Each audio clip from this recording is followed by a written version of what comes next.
What is hell really like? It's not just a religious question, it's the kind of question most people quietly avoid at some point in their lives. Because behind it isn't just curiosity, it's unease. A sense that something may exist beyond death that we cannot fully understand, let alone control. For centuries, humanity has debated, questioned, and even dismissed the idea of hell. Some argue it's purely symbolic, a dramatic device meant to warn or guide behavior. Others believe it is a very real destination, a state or place no one would ever willingly choose. In this exploration, we won't rely on speculation or imagination alone. Instead, we'll follow how the Bible describes hell, directly, unfiltered, and at times, deeply unsettling. And if you're drawn to questions like this, questions about life, death, and what may lie beyond, consider subscribing and following the channel so you don't miss what comes next. The story doesn't begin with fire, it doesn't even begin with punishment. It begins with a concept. According to the Bible, hell is not simply a physical location you can point to on a map. It is described as a state of existence, a final outcome after death, where a person faces the consequences of their choices. It is a place of punishment, yes, but not arbitrary punishment. It is presented as the natural result of a life that has turned away from what is good, from what is true, from what is life-giving. To understand this more clearly, we have to go back to the origin of the word itself. One of the terms often translated as hell is Gehenna. Originally, it wasn't an abstract idea at all. It was a real place, the Valley of Hinnom, located just outside ancient Jerusalem. This valley had a dark history. It was associated with practices considered deeply corrupt, including child sacrifice.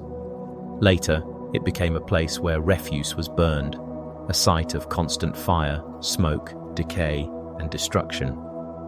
This imagery was not chosen by accident. When the Bible uses Gehenna to describe hell, it draws directly from this physical reality, a place where fire never seems to go out, where what is thrown in is consumed, where nothing of value remains.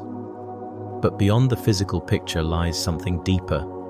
It points to a kind of inner destruction, a burning that is not just of the body, but of the soul. A condition marked by regret, loss, and the haunting awareness that what has been lost cannot be restored. And what makes this concept even more disturbing is not just the suffering itself, it's the permanence. In biblical language, hell is not temporary. It is not described as a phase or a process that eventually ends. Words like eternal, unquenchable, and forever appear repeatedly, not for dramatic effect, but to emphasize a reality that does not pass away. This is not something you endure and then move beyond. It is final. So why would such a reality exist at all? According to the biblical narrative, the answer is tied to the nature of justice. If there is such a thing as ultimate good, then there must also be a meaningful consequence for evil. If every action carried no lasting weight, then justice itself would lose its meaning. Hell, in this sense, is not merely about punishment. It is about the acknowledgement that human choices matter, deeply and eternally. And this is where the story becomes personal. Because the Bible does not present hell as a random fate imposed without reason. Instead, it suggests that each person is walking a path shaped by their own decisions. The small choices, the quiet compromises, the things we embrace or reject, they gradually form a direction. And over time, that direction leads somewhere. At its core, hell is described as complete separation from God, the source of life, light, and all that is good. And when that source is absent, what remains is not just darkness, but an emptiness that nothing else can fill. Yet, the story does not end there. What's striking is that alongside the most severe descriptions of hell, the Bible consistently presents another reality, a way to avoid it. Not as a threat, but as a warning paired with an invitation. A path that leads not toward separation, but toward restoration. So when we ask, what is hell really like? perhaps the answer is not only found in describing its nature, it is also found in recognizing that if it is real in the way the Bible describes, then the more urgent question becomes this: what can a person do to never experience it at all? If we continue following how the Bible unfolds this reality, the descriptions of hell become more vivid and more difficult to ignore. They are not presented as abstract philosophy, but as images meant to confront the imagination and stir something deeper than curiosity. One of the most persistent images is fire. Not ordinary fire, but something far more severe, an unquenchable blaze, often described as a lake of fire burning with sulfur. This is not a momentary flame that flickers and fades. It is continuous, relentless, and consuming. The language used suggests intensity beyond anything familiar, a fire that does not depend on fuel in the way natural fire does, and therefore never runs out. It simply exists, always active, always present. But the fire, as powerful as that image is, does not stand alone. Alongside it, the Bible introduces something that almost seems contradictory: darkness. A place of complete darkness, outer darkness, where there is no light at all, no orientation, no sense of direction, no relief. And this contrast is unsettling. Fire normally produces light, yet here, both fire and darkness coexist. It's as if the imagery is trying to communicate something beyond physical reality, something experiential, a condition where suffering is real, but clarity is absent, where pain exists without understanding and awareness comes without comfort. And within that darkness, there is emotion. The text describes weeping and gnashing of teeth. These are not casual expressions. They suggest a depth of anguish that goes beyond physical discomfort. Weeping points to sorrow, regret, and overwhelming grief. Gnashing of teeth evokes frustration, anger, and torment, so intense it demands expression. Together, they paint a picture of continuous inner collapse, a state where the mind and soul are caught in an unending cycle of realization and despair. It is not a single moment of pain. It is sustained. There is no pause, no distraction, no shift of focus to ease the burden. The suffering described is not just something that happens to a person. It becomes the environment they exist within. Every thought reinforces it. Every memory deepens it. Every realization sharpens it. And then there is perhaps the most defining element of all: separation. Hell, in its deepest sense, is described as complete separation from God. Not merely distance, but total absence. If God is understood as the source of goodness, of light, of meaning, then to be cut off from that source is to exist in a state where none of those things remain. No comfort, no peace, no trace of hope. This is what gives the other images their weight. The fire is not just physical, it is existence without relief. The darkness is not just visual, it is the absence of direction and truth. The suffering is not just emotional, it is the awareness that what has been lost cannot be restored. And the separation is not just spatial, it is relational, existential, final. At this point, the question naturally shifts. Why must it be this way? Why is the punishment described with such severity, such permanence? To understand that, the narrative moves from description to nature, from what hell is like to why it exists in the way it does. The first aspect is its eternity. Hell is not portrayed as corrective or temporary. There is no indication that it leads to transformation or eventual release. Instead, it is consistently described as everlasting. This permanence is emphasized repeatedly, not as a poetic exaggeration, but as a defining characteristic. It does not end, it does not diminish, it does not evolve into something else. And that permanence is what makes every other aspect more intense. A moment of pain can be endured, a period of suffering can be survived. But something that never ends changes the entire framework. It removes the possibility of relief, the hope of conclusion, the expectation of resolution. Time, instead of moving toward healing, becomes an endless extension of the same condition. But eternity alone does not explain the nature of this punishment. The second aspect is justice.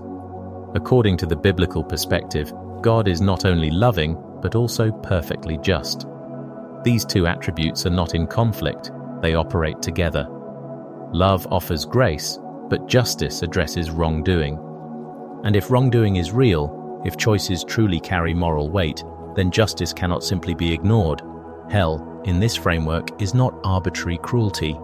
It is the outcome of a moral structure where actions have consequences that align with their nature. If a person consistently rejects truth, goodness, and the source of life itself, then the final state reflects that rejection, not as an imposed condition, but as a confirmed direction. This is where the idea becomes more difficult, but also more coherent. The punishment is not described as disproportionate within the logic of the system. It is presented as corresponding to the depth of separation chosen. If the offense is against an eternal and infinite source, then the consequence is framed in eternal terms, not because of excessive severity, but because of the scale involved. And yet, even within this, there is an underlying tension. Because while justice explains the existence of such a place, it does not remove the weight of it. The descriptions are not meant to be easy to accept. They are meant to provoke reflection, to force a confrontation with the seriousness of choice, the reality of consequence, and the value of what is at stake. By this point in the journey, hell is no longer just an idea. It becomes a possibility defined by fire that does not fade, darkness that does not lift, suffering that does not ease, and separation that does not end. And behind all of it stands a framework where eternity and justice intersect, where what a person ultimately chooses becomes what they ultimately experience. And that leads to the next question, perhaps the most important one of all. If this is the nature of hell, then what path leads away from it? To understand the full weight of what has been described so far, the narrative now shifts again, this time not toward what hell is like, but toward why it exists at all and who it was originally meant for. According to the Bible, hell was not created with humanity as its primary target. Its origin is tied to a different story, one that begins before human history fully unfolds. It is connected to the rebellion of Satan and the fallen angels, beings who, according to the text, once existed in proximity to God, but chose to turn away. This detail is critical because it reframes the purpose of hell. It is described as a place prepared for Satan and his angels, a final destination for those who rejected divine authority at the highest level. In that sense, hell is not an arbitrary construct, nor is it a reaction created after the fact. It is part of a larger moral structure, one that accounts not only for human actions, but for cosmic rebellion. And yet, despite this origin, the narrative makes something equally clear. Humans can also end up there, not because they were created for it, but because they choose a path that leads in the same direction. This is where the idea becomes more personal and more unsettling. If hell was not intended for humanity, then its relevance to human life must come from somewhere else. The Bible consistently points to one central factor: choice. Not a single decision in isolation, but a pattern of orientation, a way of living, responding, and ultimately deciding what to embrace and what to reject. The logic presented is not that people accidentally fall into hell as if it were a hidden trap. Instead, it suggests that individuals align themselves over time with one of two trajectories. One moves toward God, toward life, toward restoration. The other moves away, toward separation, toward self-determination, detached from any higher authority. And that direction, once fully realized, has a destination. This is why the idea of free will becomes central to the entire framework. Human beings, in this view, are not programmed to follow a single inevitable outcome. They are given the capacity to choose, to respond to truth or ignore it, to pursue what is right or dismiss it, to accept or reject the offer of reconciliation that the Bible presents. And with that freedom comes responsibility, because if the outcome were imposed without choice, then justice would lose its meaning. But if individuals are truly free, then their decisions carry weight, not just in the present, but beyond it. The narrative often simplifies this into two paths, not because reality is simplistic, but because the ultimate direction is. One path leads toward what is often described as heaven, a state of restored relationship, presence with God, fulfillment, and life. The other leads toward hell, a continuation and completion of separation, where the absence of God defines the experience. These are not merely destinations in space, they are outcomes of direction. And every step taken, every decision made, contributes to that direction in ways that are not always immediately visible. This is part of what makes the concept so difficult to engage with. Most choices do not feel eternal in the moment. They feel small, contained, manageable. But over time, they accumulate. They shape character, perspective, and ultimately, allegiance.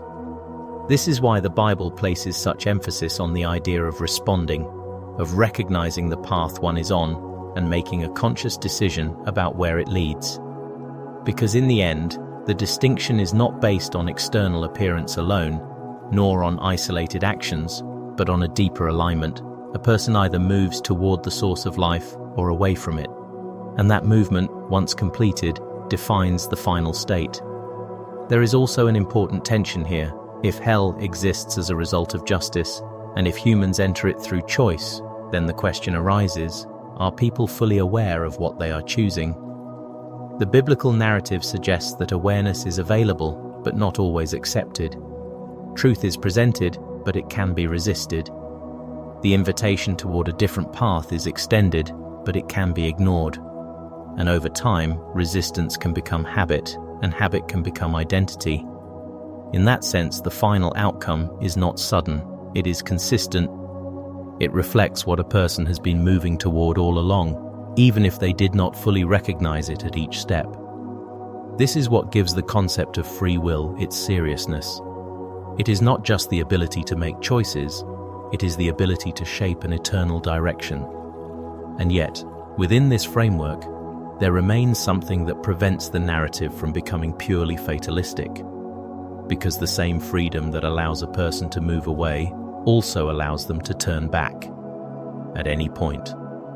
This is where the story maintains its tension between warning and hope. The existence of hell underscores the seriousness of rejection, but the presence of choice preserves the possibility of change. No path is locked in place until it is fully realized. And that realization, according to the Bible, does not occur in fragments. It culminates. A life moves in a direction, and eventually that direction reaches its conclusion. So when we speak of hell as a destination, it is not detached from life. It is deeply connected to it. It is the final expression of a trajectory shaped over time, reinforced through choices, and ultimately confirmed.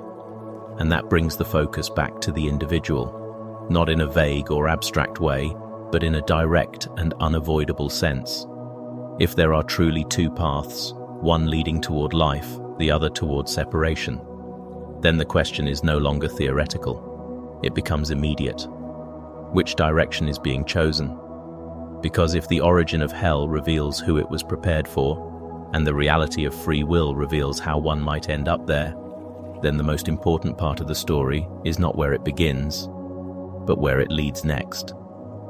As the narrative continues, everything begins to move toward a single, unavoidable moment, a culmination where every path, every decision, every hidden direction is brought into the open.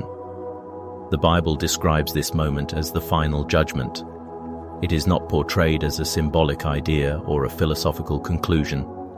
It is presented as an event, a day, a point in time when all ambiguity is removed, when every life is examined not partially, but completely. The idea is both simple and overwhelming. Everyone will stand before divine judgment. No one is excluded. No one is overlooked. Status, influence, reputation, none of these alter the reality of that moment. What matters is not how a person appeared to others, but what was true beneath the surface. In this depiction, nothing remains hidden. Intentions, actions, motivations, everything is brought into clarity. It is not a chaotic or arbitrary process, but one that reflects perfect knowledge. Every detail is accounted for, not to overwhelm, but to ensure that the judgment is exact, without error, without bias. And within this scene, a particular image emerges, one that carries decisive weight. The Book of Life. It is described as a record, but not merely a list of actions. It represents something deeper: belonging, alignment, relationship. To have one's name written in this book is not about achieving a certain number of good deeds, nor about meeting a human standard of morality. It signifies that a person is recognized as part of the restored order, connected to God, reconciled rather than separated.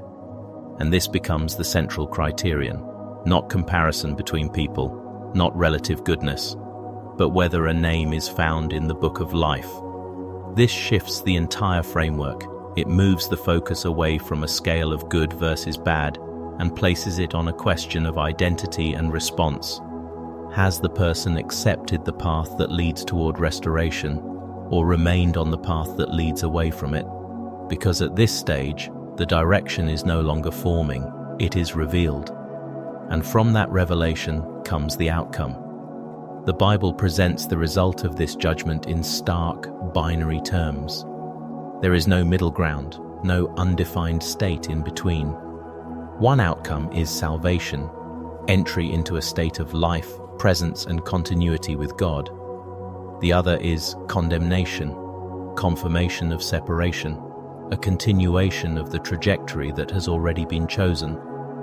This is not described as a sudden reversal. It is a final confirmation. Those who are saved are not arbitrarily selected, and those who are condemned are not randomly assigned. Each outcome reflects the direction of a life fully realized. What was forming over time becomes permanent. What was chosen in fragments becomes whole. And yet, at this point in the story, something crucial must be understood. If the narrative ended here, it would be purely a message of warning. But it does not end here, because immediately after presenting the reality of judgment, the Bible consistently introduces something else, something that reframes the entire structure. A solution, not one that removes justice, but one that fulfills it in a different way. Not one that ignores consequence, but one that redirects it. This is where the role of Jesus Christ becomes central. According to the biblical account, Jesus is not simply a teacher or a moral example. He is presented as the decisive link between humanity and God, the one through whom reconciliation becomes possible. The separation that defines hell is not left unresolved. Instead, a path is opened to bridge it. But this path is not described as one among many. It is described as the way. This exclusivity is not framed as limitation for its own sake, but as clarity. If the problem is separation from God, then the solution must directly address that separation. And the narrative presents Jesus as the one who does exactly that, by entering into the human condition, taking on its consequences, and making restoration possible. In this sense, salvation is not earned, it is received. And that brings the focus to faith. Faith, in this context, is not merely intellectual agreement. It is not simply acknowledging that something might be true. It is trust, active, personal, and transformative. It involves recognizing the need for reconciliation and choosing to accept the means by which it is offered. This is why faith is described as the condition for salvation, not because it functions as a transaction, but because it defines the relationship. To place faith in Jesus is to move toward the very source from which separation occurred. It is to realign direction, to shift trajectory, to step onto a different path. And this returns the narrative to something deeply consistent: choice. Even at the level of salvation, the structure remains the same. The path is offered, but it must be accepted. The solution is available, but it is not imposed. The invitation is extended, but the response belongs to the individual. This preserves both justice and freedom, because if salvation were automatic, choice would be irrelevant, and if judgment existed without a solution, justice would appear without mercy. Instead, the two are held together. Judgment establishes the seriousness of separation, while salvation reveals the depth of grace. And so the story reaches a critical point of tension. On one side stands the reality of final judgment, where every life is brought into clarity and every path reaches its conclusion. On the other side stands the possibility of salvation, where that path can be redirected before it is complete. Between these two stands the individual, not as a passive observer, but as an active participant. Because if the book of life represents those who have chosen restoration, and if faith defines the way that choice is made, then the most important question is no longer abstract. It becomes immediate. Not what will happen someday, but what is being chosen now. Because the final judgment does not create the outcome, it reveals it. And the solution is not hidden or distant. It is already present, waiting to be accepted or left behind. As the narrative reaches its final movement, everything that has been described, fire and darkness, separation and justice, choice and consequence, begins to converge into a single, unmistakable message. It is not merely a description of what is to come, but a direct confrontation with what is at stake. At its core, this message carries a warning, not a vague or symbolic warning, but one grounded in the seriousness of sin and its consequences. Within the framework of the Bible, sin is not treated as a minor flaw or an unavoidable imperfection. It is portrayed as a real and active force, something that distorts, separates, and ultimately leads away from the source of life. And because of that, its outcome is not trivial. The descriptions of hell are not exaggerated for effect. They are consistent with the weight of what sin produces when it is fully realized. Separation leads to isolation. Rejection of truth leads to darkness. Turning away from life leads, ultimately, to a state where life itself is absent. The warning, then, is not simply about a place. It is about a direction that, if left unchanged, has a defined and irreversible end. And yet, even as this warning is made clear, the narrative refuses to leave the listener in fear alone, because alongside the warning stands something equally strong: hope. Not a fragile or uncertain hope, but one that is repeatedly emphasized as available, accessible, and immediate. The same text that speaks of judgment also speaks of rescue. The same structure that outlines consequence also provides a way to avoid it.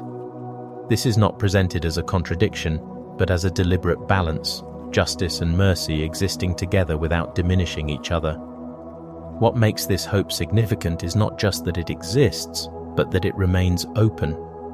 No matter how far a person may feel they have moved in one direction, the possibility of turning remains. The narrative does not describe a point at which the offer of salvation is withdrawn during life.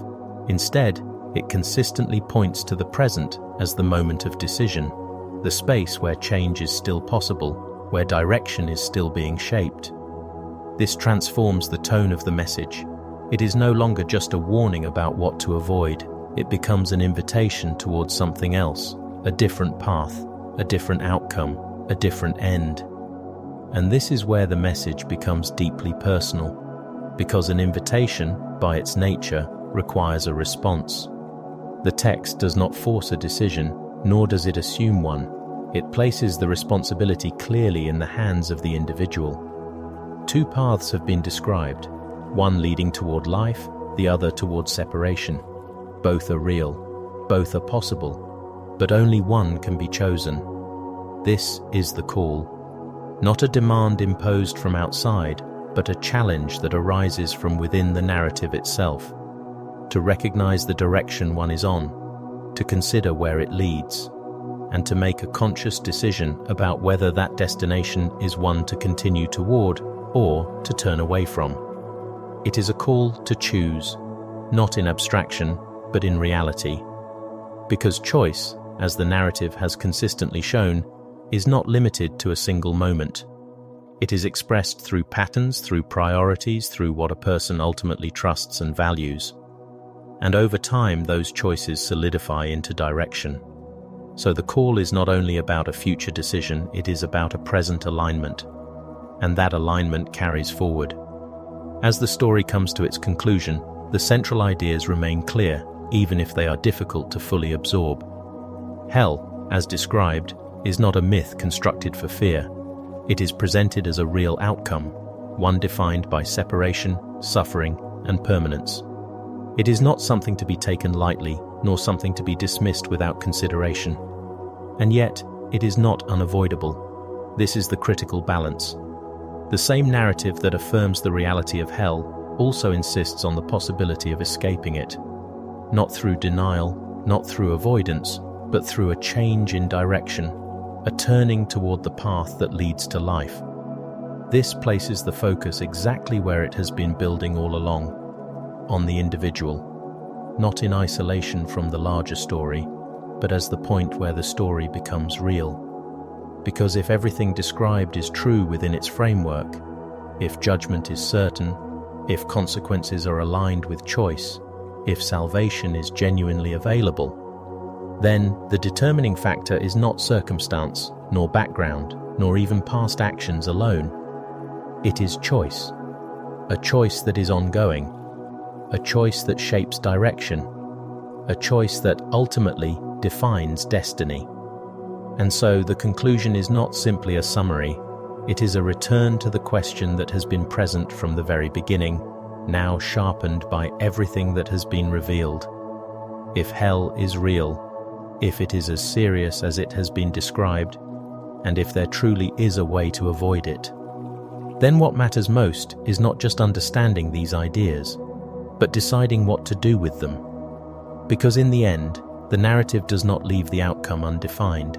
It places it, with clarity and weight, in the realm of personal decision, where the path chosen in this life becomes the reality that follows beyond it.